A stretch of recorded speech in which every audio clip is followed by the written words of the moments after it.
Ay guys, masyadong malamig guys ang panahon, kaya maglalaga na naman tayo ng mga buto-buto guys.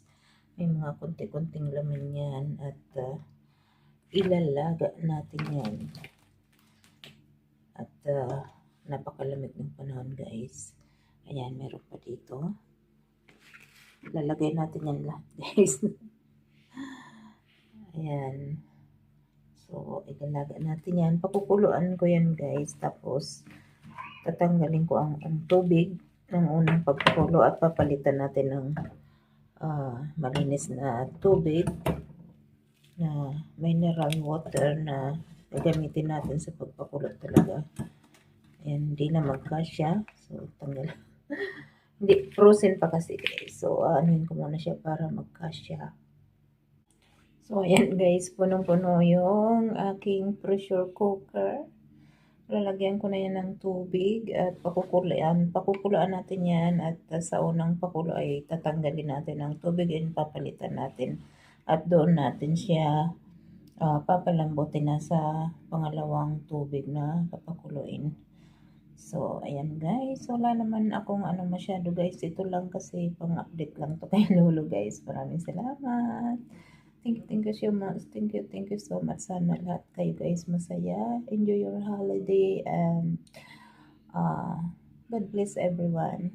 Thank you for supporting Ate Long's channel.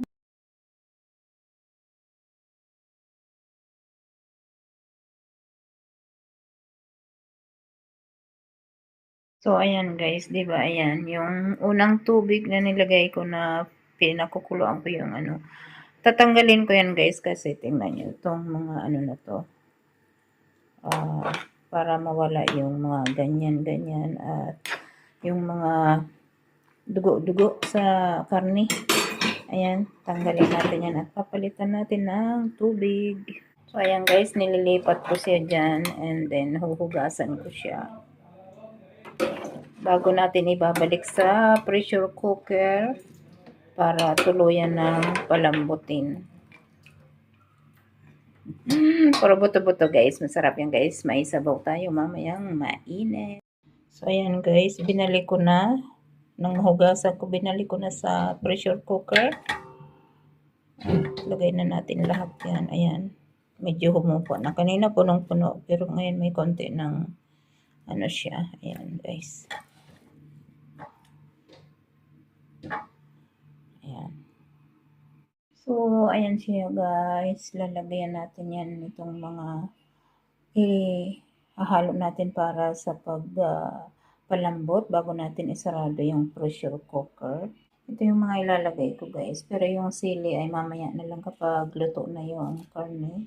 So, ayan ang mga ilalagay ko habang pinalalambot.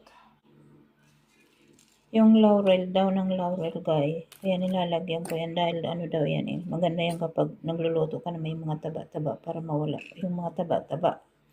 Tapos yan, sibuyas. Pangpabango at pangpalasa. Yan, dalawang sibuyas yan. Ganyan lang ang hiwa. Tapos yung balat ng kahoy ng cinnamon. Siyempre maraming bawang guys. Ayan, para mabango ang ating nilagang buto-buto. Siyempre yung cloves guys, cloves. Ayan. Tapos nilagyan ko ng konting buong paminta. Yung sili natin mamaya na yan kapag luto na. So ayan guys. Ayan. Tapos yung asin at pamintang durog mamaya na yan.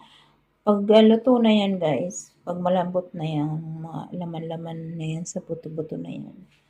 Saka natin lalagyan ng iba pang sangkap na pangpalasa. Ayan, nilagyan natin ng tubig guys. At dagdagan pa natin. Kasi